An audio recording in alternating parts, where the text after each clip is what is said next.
Wow, Superman, your hair sure grew fast while you were buried alive for 17 days. Kryptonian physiology is bizarre. I guess you have to cut your hair like every few hours, but your beard doesn't grow at all.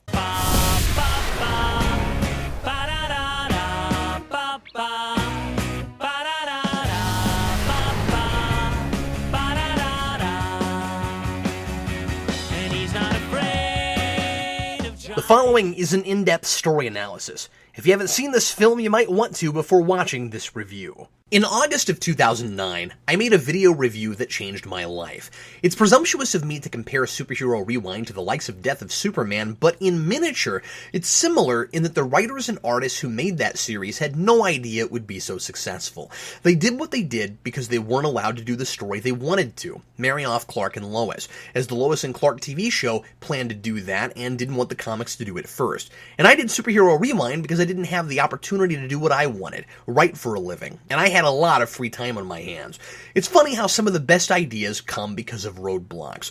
I loved superhero movies, but was also often frustrated with the repetition and often formulaic storytelling of so many of them, and had fallen in love with the process of critiquing stories while taking creative writing workshops in college.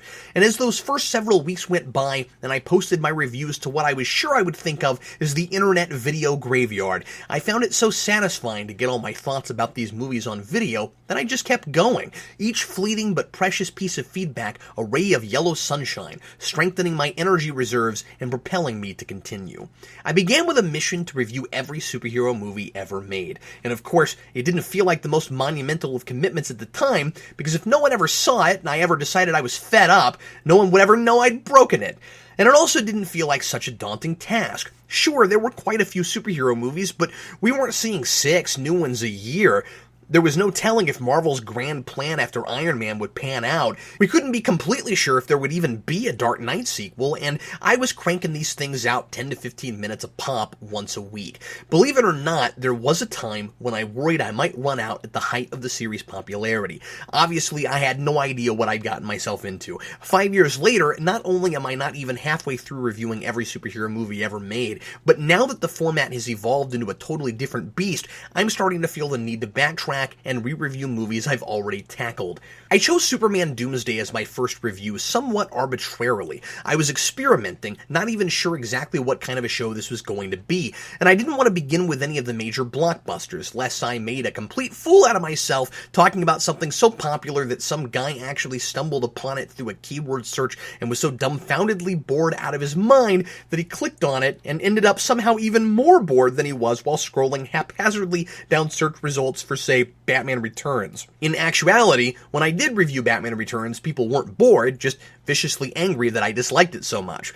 Don't worry, that one will eventually get a makeover as well. Superman Doomsday was almost an on-camera, off-the-cuff review, and the final product is only partially scripted, hence the lack of polish and sometimes weirdly paced pauses. The review is only 6.5 minutes long, and looking back on it now, it's only mildly embarrassing.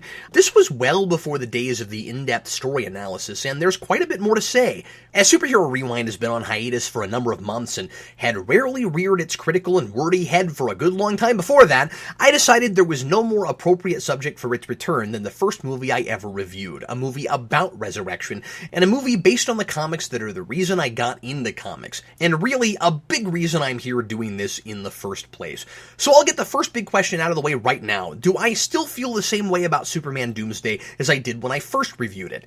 Not exactly. As I always say, this review is based on the most recent experience I've had with the film. To some degree, each time I write a review, I'm reviewing the experience I had with the movie as much as I'm reviewing the film itself. Because after all, who I am at the moment has a profound effect on my perception of the piece. Movies are never the same thing to all people, even when the majority of us agree that a movie is great or that a movie is awful. I still think Superman Doomsday leaves a lot to be desired, but after reviewing so many movies since the last time I saw it, I noticed a number of things I wasn't looking for last time. My focus was mostly on how the movie stood up to the source material. I don't think I really took it on its own terms and examined it on its own merits. It's certainly a very loose adaptation of the original story, and it's maybe a shame not to see the 4 imposters who attempted to take Superman's place. But since this is telling a very different story, is there anything interesting or compelling here that perhaps I overlooked because I was so fixated on what I wanted to see as opposed to what's here? Yes, actually. There are a number of fascinating ideas introduced here I didn't even pick up on last time. The trouble is, nearly every thoughtful notion brought up is either summarily dismissed or, I think, unintentionally and carelessly played out in an oddly pessimistic and overly simplistic way. The lesson I'm forced to walk away with is that Superman can't die, so even though almost everyone instantly loses all hope for humanity without him, it doesn't matter if people aren't becoming self-sufficient and learning from his example, because he'll always be there, and that whatever Superman does is always right just because he's Superman. I didn't realize it before, but this might be the most cynical Superman movie I have ever seen. Since Doomsday's name is in the title, let's start with his and Superman's fight, since it's obviously the reason anybody wanted to make this movie, besides the comic's immense popularity and the fact that it nearly had a live-action adaptation with Nicolas Cage. To date, this is still the highest-grossing movie of all of the DC direct-to-video animated features at $12 million, beating Under the Red Hood by only a couple million. Believe it or not, both parts of The Dark Knight Returns haven't even come close yet, about $9 million combined. But to be fair, that's still in print. I don't know the numbers for the double set, and Superman Doomsday has been around for a lot longer. As I complained about in the original review, Superman stupidly slams Doomsday into the heart of the city and creates a shockwave that busts up a lot of buildings, and I guess I'm just supposed to assume that since it's dark outside, nearly everybody's at home asleep, and that Superman X-rayed all those buildings just to make sure nobody would get hurt. Yeah, that's of course not the only collateral damage. Just like in Man of Steel, Superman grabs his opponent and thrusts himself right at a building instead of going anywhere else. Sometimes the problem with action scenes is that they're like the Super Bowl. It's just there for ambiance. Nobody expects you to actually pay attention to the game part. Everybody's just waiting for the commercials. It's the difference between the lightsaber fights in the original Star Wars trilogy and most of the ones in the prequels. In one of these, there's story and stuff that happens during those scenes. In the other, it's just a fancy light show until we find out who wins. Just like in 60s Batman, the outcome is predetermined. There's no pivotal action you're going to see that comes from a character place to get us there.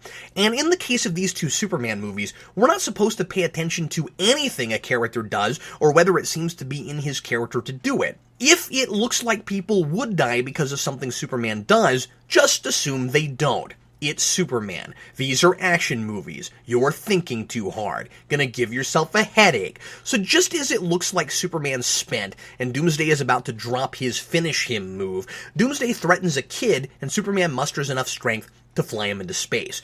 Forget what I said in the other review. I'm going to give the movie this one and assume Superman didn't do that before because Doomsday was too strong and that he can do it now because he's weakened Doomsday quite a bit. But even if that's what they're going for, I'm sticking to my guns on this. Why not keep going into space? The only reason I can think of not to throw Doomsday into the sun or something is because this is Superman and he doesn't kill. Well, first of all, we'll find at the end that he does kind of kill, and since the movie does nothing with the notion that he's come back different or worse or something, it looks like this is a Superman that, if there's no other choice, will consider killing. But even if that were the reason, the movie is weirdly vague about Doomsday's nature, and since it felt the need to change it, I sure wish we knew more about it.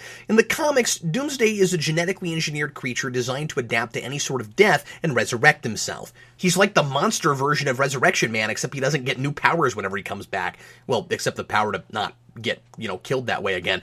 I have to assume he's not that way in this, or it's really strange we're not told what happens to his body after his fight with Superman. Anyway, all we get here is a brief line from the Fortress of Solitude robot, who calls it a Doomsday machine, after which Superman just obligatorily starts calling it Doomsday, and says that it can't tell friend from foe, and, quote, destroys because it must. Anything programmed to just kill whatever moves has no friend or foe. You don't see heat-seeking missiles getting together to watch the commercials and ignore the Super Bowl. At first, I assumed the word machine was used in the proverbial sense, but then we get one first-person perspective shot from Doomsday who sees life through a screen that displays a lot of information in alien writing. So is this version totally mechanical, or maybe even a cyborg? Was that maybe a weak attempt at mixing cyborg with Doomsday? Again, it's not a problem that it's different, but I only bring it up because if Superman knew it was a machine, he'd have no reason to even question pounding it into as many pieces as possible. But because it's left totally ambiguous, I have no idea why it was reimagined that way. It seems like if it were a machine, whoever trapped it on Earth might have found a way to turn it off instead of imprison it. If you ignore Superman's apparent, blatant disregard for human life, this is certainly the selfless Superman who puts the well-being of everyone else in front of his own. A lot of the opening material before Doomsday appears serves to contrast Superman and Lex's ideals about helping people. For Lex, of course, helping people, or really any interaction he has with other human beings, is about manipulating that person to bring him the highest possible personal gain. People are means to an end. For Superman, people are ends unto themselves. I like Superman's repeated line, sort of his self-given credo, whenever someone thanks him for saving them or solving some catastrophic problem. It's why I'm here. That's the endearing Superman. That's why I like him, despite the anti-Superman brigade that says he's too powerful and unrealistic and impossible to identify with. The Superman that fights for his adopted home until it kills him is not the Superman who does this because it's easy. The point is to protect who and what you are in the face of oblivion. If Superman is going to die, he's going to do it still being Superman, still setting that example.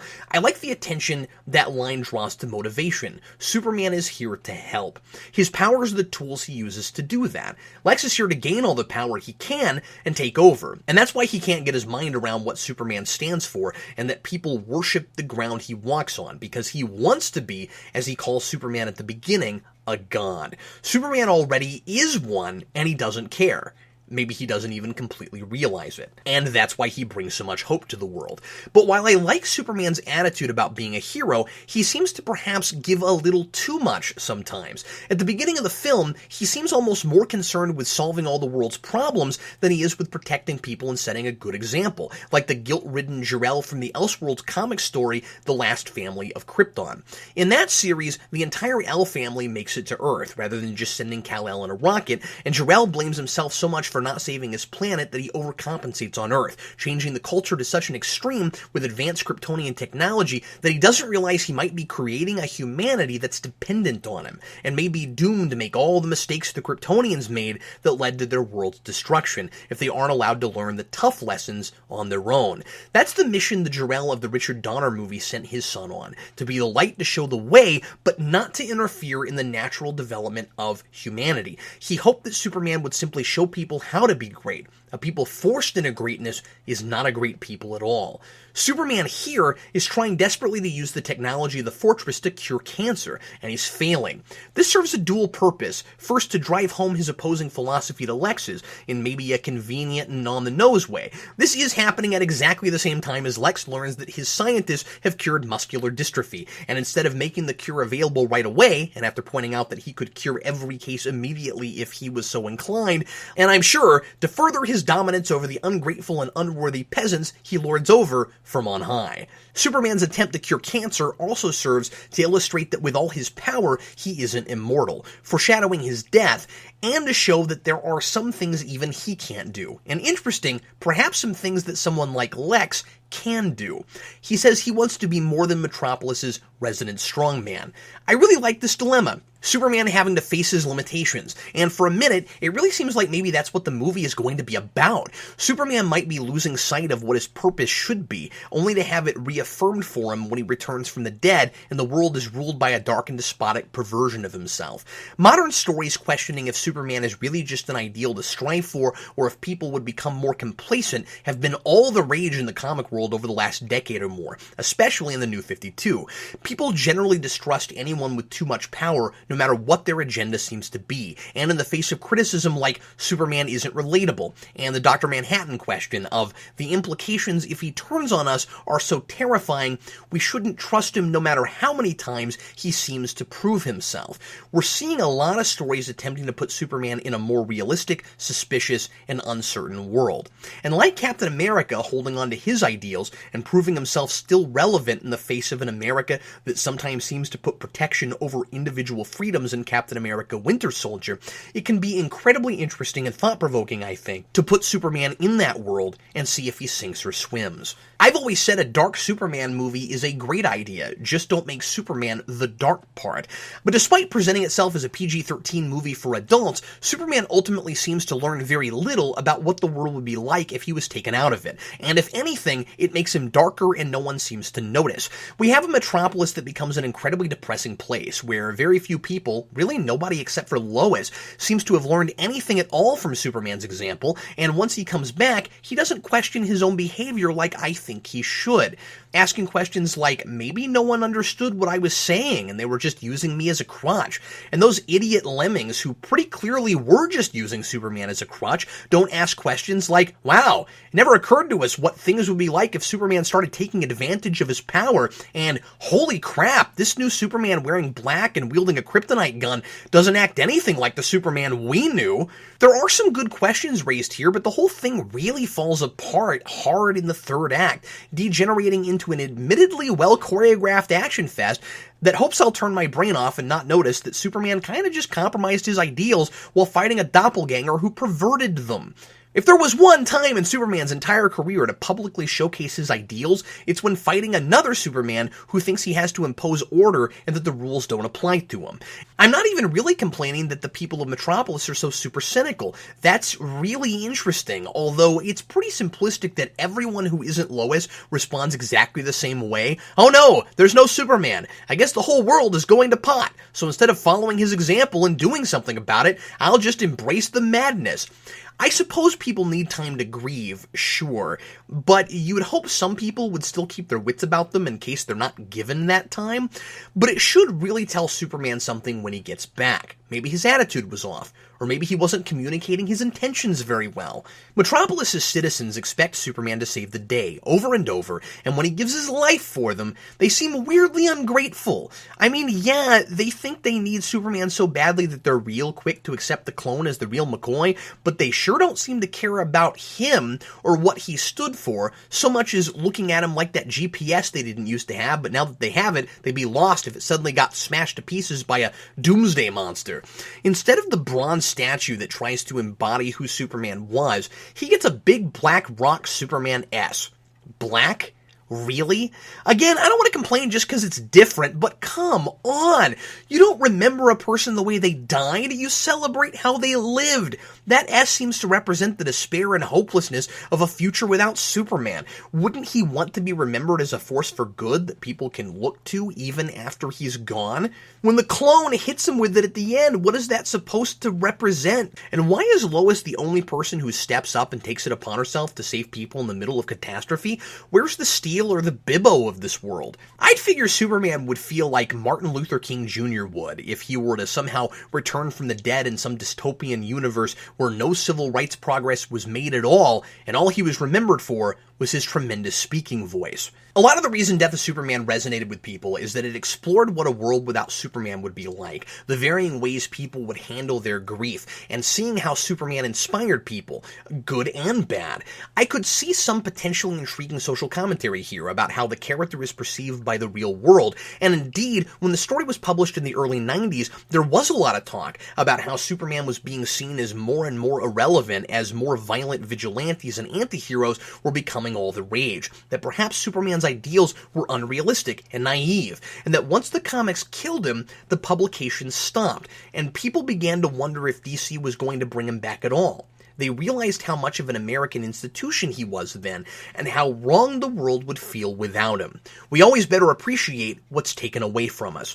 So although this is a very different story, there was a chance here to bring that idea to the fore, to make the people's attitude about Superman here a fictional representation of how he's been sometimes taken for granted in real life, and why he's still relevant today. I don't feel like I'm rewriting the story to say the natural place to take this setup is for Superman to realize that he's failed in inspiring people, and to change his priorities, and for Metropolis's citizens, and even the main supporting cast, to realize how fortunate they are that Superman cares about them. Because if he wanted to, he could just take over the world and nothing could stop him. Especially in this universe, which apparently has no other superheroes and no Batman. Superman should feel like all his efforts were for naught when he comes back, especially since everyone takes him back with open arms after they were just oppressed by his doppelganger. It should take some time, as Lois first says it will, for them to embrace Superman again, and he should appreciate that earning their trust means they have the capacity to think for themselves and to grow. As he says, not everyone in power has the people's best interests at heart. I think Superman needed to tell them that. Now you may be saying to yourself, but Captain Logan, it's only an 80-minute movie. There's not time to kill Superman and explore the world he leaves behind and have some sort of exciting return. And I would agree with you. On the other hand, this movie's priorities are a little out of whack. I get that people love a good slugfest and that the comic book Doomsday fight is one of the best in comics, but because that takes up so much time, it's 30 minutes into an 80-minute movie before the actual story starts being told. Superman's death feels really obligatory. The movie's attitude about it is one informed too much by the way we look at death in comics now. It's oversaturated, it's gimmicky, it doesn't mean anything. Yeah, everyone knows he's not going to stay dead, so why even live in that world very long? The emotional impact of killing Superman is a footnote in comparison to the comics, where that was the heart and a lot of the meat of the story.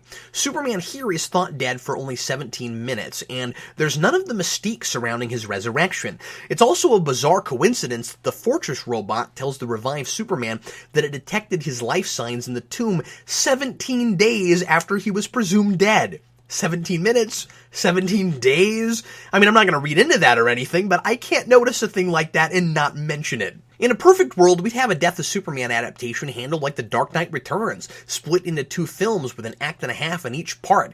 It's unfortunate that this was the first of the DC direct-to-video adaptations. It seems like Bruce Timm and his team went with a popular story to jumpstart this line, rather than adapting something they were really passionate about. I hate to say this team doesn't understand the material, but there's 5 times more reverence for the character and passion for this material specifically in the 45-minute documentary about the history of the Death of Superman on the DVD. And even if you've never read the comics, if you watch that right after seeing this movie, you may find yourself scratching your head at some of the arbitrary changes that, if left alone, might have made this a tighter and more heartfelt film, regardless of its short running time and very different story. For instance, I'm questioning Superman's ethics in a way I don't think the movie means for me to early on, when he's dating Lois Lane in his Superman persona, but keeping the fact that he's Clark Kent from her.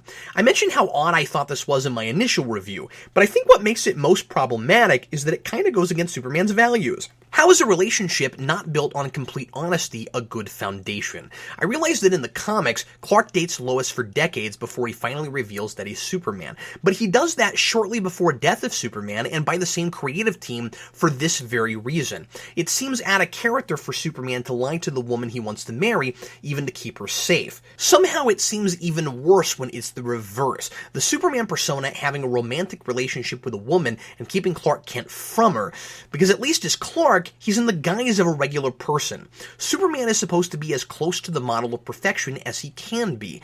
Wouldn't he sacrifice a personal life instead of being so close to someone but keep secrets from her? How can the most basic ideals you stand for be truth and justice, but then as Superman, you don't tell the woman you love the truth and just hope nobody finds out about your relationship? Now, sure, if he went all the way with that ideal, then he'd have to tell the whole world that he's Clark Kent.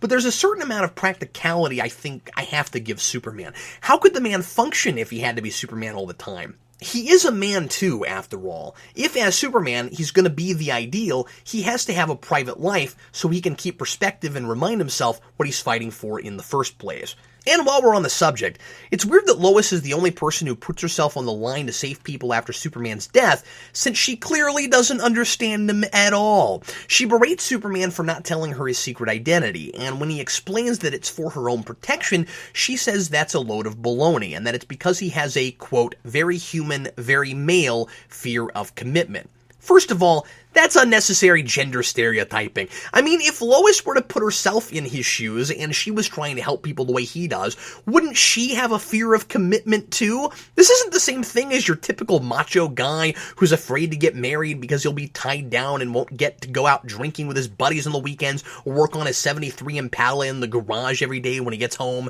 Superman's life is a thankless, selfless one, and I'd assume, though I guess I can't be sure, that that's why she fell in love with him in the first place. So while I question Superman's choice to date Lois in costume like this, I think his fears are perfectly valid, and I don't like that by the end, the movie is on her side about it, especially since I can't be sure what it's saying about all that. After he defeats the evil clone, Superman reveals his Clark Kent identity to her, and he hasn't really gone through any sort of character arc leading up to it. Is the idea supposed to be that now that he's had a close call, he realizes that life is precious and it's worth the risk? Or is it the opposite? That he's decided he can't die, and that after he beat Doomsday and survived, he's basically invincible and there's no reason not to throw caution to the wind. It certainly can't be because he realizes standing for truth but not being honest with Lois is kind of a double standard, considering the somewhat morally ambiguous way he defeated the clone. The clone is essentially an attempt at melting down the four Superman imposters into one character, though he's got more Eradicator in him than anything. He's a clone like Superboy, he's supposed to have Superman's ethics like Steel, and he's, I don't know, a bad guy that has an epic fight with the real Superman in a black suit at the end. The clone is, at first, another potentially awesome idea, and if what he appears to be were played all the way out, I would really respect the ingenuity in compacting that portion of the Death of Superman story into him. Lex says he built the clone with all of Superman's morality. We'll get to Lex's plan here in a little bit because it's nonsense. When Lex sends the clone into the world initially, it has no problem acting just as Superman would, except with a more detached attitude, perhaps more because it had no experiences of its own, so it hasn't developed any attachments, but it has a programmed empathy. When Toyman kills a little girl, the clone goes insane and takes it upon himself to make sure nothing ever goes wrong again, presumably because he took down Toyman but couldn't stop that one murder. Feeling guilty, he takes it out on Toyman and brutally murders him in the only place in this enormous metropolitan city where people actually congregate after dark. This calls back to Superman at the beginning of the movie, trying to come to terms with the problems in the world he can't fix. The clone has all the power, but none of Superman's true empathy. I love the idea that this is what a Superman without Clark's upbringing would be like, and also what a Superman created by Lex Luthor, who has the opposite worldview and can't understand Superman's, would be like. In his anger at accidentally unleashing a monster that destroyed Superman before he had the chance to do it himself, Lex, a la Victor Frankenstein, has accidentally created something just as terrible. It's interesting that at the beginning of the movie, the Fortress robot has that weird line about Doomsday not being able to distinguish friend from foe, and that actually much more aptly describes Superman's clone. Like Doomsday and whoever made him, Lex has, in his hubris, created something he can't hope to control, and which ironically shares values much closer to his own. In a way, he is what Lex wishes Superman was. Certainly Lex wants to be king of the universe, but what he can't stand about Superman is that he doesn't want that he flies in the face of Lex's philosophy because he doesn't have to take advantage of people, and yet he has all this power over them. Lex was so jealous that he just couldn't leave well enough alone and created something that's a much bigger threat to him than Superman ever was, and something even more dangerous than Doomsday. Doomsday was simply an indiscriminate killer. The Superman clone, without Superman to stop it, is both the literal and figurative downfall of humanity. It's what Superman always could have been and refused to be in order to prove to people that there is hope. But Superman has to go off and ruin the whole thing by shooting first and asking questions. Never. I'm certainly not saying I couldn't be made to buy Superman having to kill as a very last resort, given two awful choices and not being able in the moment to come up with a third. I'm one of the apologists for the end of Man of Steel and only think that scene doesn't work because it feels like an afterthought and because of the lack of aftermath. But you know, at least that Superman feels really bad about it. I get this is a clone, but a case could sure be made for his being self-aware, and that the moment he became his own person was when he became overcome with grief for letting a child die. I like all the beats, by the way, about loss of innocence. Superman finds his last burst of emotional strength when Doomsday tries to kill a child. Toyman represents the loss and even perversion of the innocence Superman fought to preserve in a world without him, and it's the death of a child that forces the clone to move past his programming. But the trouble is, the end of the movie seems to to embrace denial over the overall protection of healthy innocence. Superman doesn't even try to talk the guy down. This is a clone based on you who clearly seems to care about people and is just going about it the wrong way. Superman himself calls the clone misguided. The clone says, "I am you, a reflection of what you might have been." And Superman oversimplifies the whole situation by saying, "If I were raised by a Luthor?" The clone responds with, "If you were strong." And I like that line a lot, and I wish Superman would look past Lex and see that this clone might have his own brain. I can't be positive about that with all of Lex's talk about an army of Superman under his control. Maybe this one really is defective, as Lex suggests, and he's no more a person than Doomsday. But then the movie wants me to sympathize with him at his obligatory death scene when he tells Superman to protect the people. If Superman just asked more questions and tried to appeal to the clone's possible humanity, he might find out the real reason the clone is doing all this, but the child Toyman kills is never brought up again. By this point, I really shouldn't even allow myself to give the movie this much thought, because it's clearly lost sight of the story it was telling, and is focused on any excuse to finish this out in another brawl. The clone's reasons for wanting Superman gone are pretty surface. His way works, and Superman was too weak.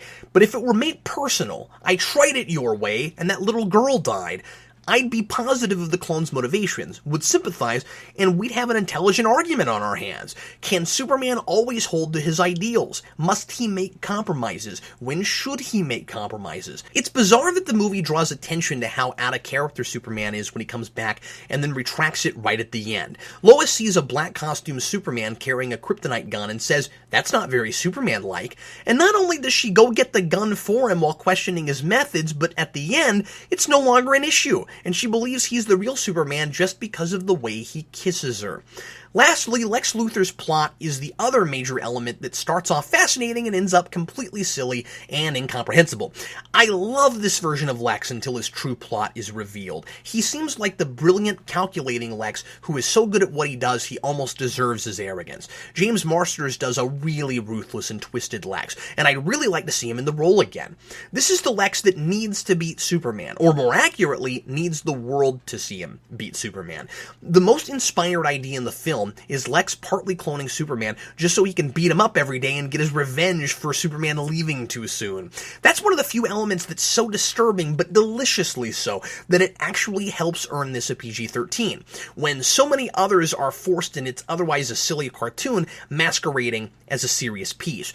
When the clone first appears, it's a couple of scenes before it's revealed what exactly he is, and I love seeing Lex play out this fantasy of sadistically pounding Superman without our knowing what exactly he is. That really should have been the movie. Lex hates himself for burrowing into hell, unleashing an uncontrollable hell beast, and he has to manufacture the history he always wanted to see happen. The nature of the clone he created doesn't gel with his master plan. We find out when Lois and Jimmy stumble into his clone room that he's building an army of Superman clones to take over the world. So he sends one clone out to make the world think Superman has returned. Why? It helps explain what happened to the corpse he stole so he could start the cloning, I guess, but after the new Superman's been around for, a few days? He already has all these nearly fully formed clones. Why not just develop a corpse and then replace the real one with it? Is anyone gonna even notice the grave is empty since you apparently retrieved it from underground? When Superman's body was taken to the comics, people noticed, but that's just because Lex Luthor himself had cameras installed in the tomb. Don't have that. And if it's just to test the prototype, surely Lex Luthor has the means to do that in private. And if he wants an army of mindless Superman drones, why program the first one with Superman's morality?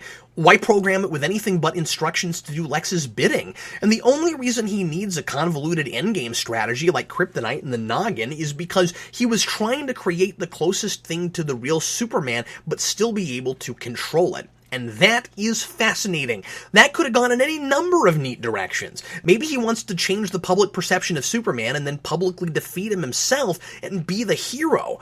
Maybe he wants to make him exactly the same and show everyone why he's better than the altruistic Boy Scout. Anything but generic Superman clone army. It seems like nearly everyone in this movie starts off with a great setup for character arcs that never happen. It's also a little weird that the real Superman and Lex never have any sort of confrontation in this. And it's not in that cool way like Kirk and Khan never being on screen together. It ends with Lex having somehow survived the box drop to his doom and swearing that he'll still find a way to kill Superman. And since we know this is a standalone movie that would never have gotten a sequel, it's unfair teasing, at least for me, because I can't help but feel that as soon as the focus is on Superman's ideals versus Lex's, it instantly turns into a better movie. On a second pass over, this movie is even stranger than I realized the first time around. It makes some compelling arguments for telling a new, original, more concise story based on the original material, but then its heart just isn't in it and succeeds at delivering nearly the opposite message of the original, and I think of the one it intends. Scoring this one is tough, because while I discovered a lot of intriguing stuff I didn't notice last time, when none of it paid off, it actually made it a little worse for me. 2 is an average score, and when you make a Superman film where Superman seems to lower his standards and then everybody cheers, I think I've got to drop it down to a 1.5 out of 4. Sorry, Bruce Timm. I know it's been a while, but I'm back now, and I promise I'm not a cyborg, or a clone, or a guy in a metal suit, or a Kryptonian energy being thing. It's really me, and I'm working on lots more new reviews. But you don't have to thank me, it's what I do.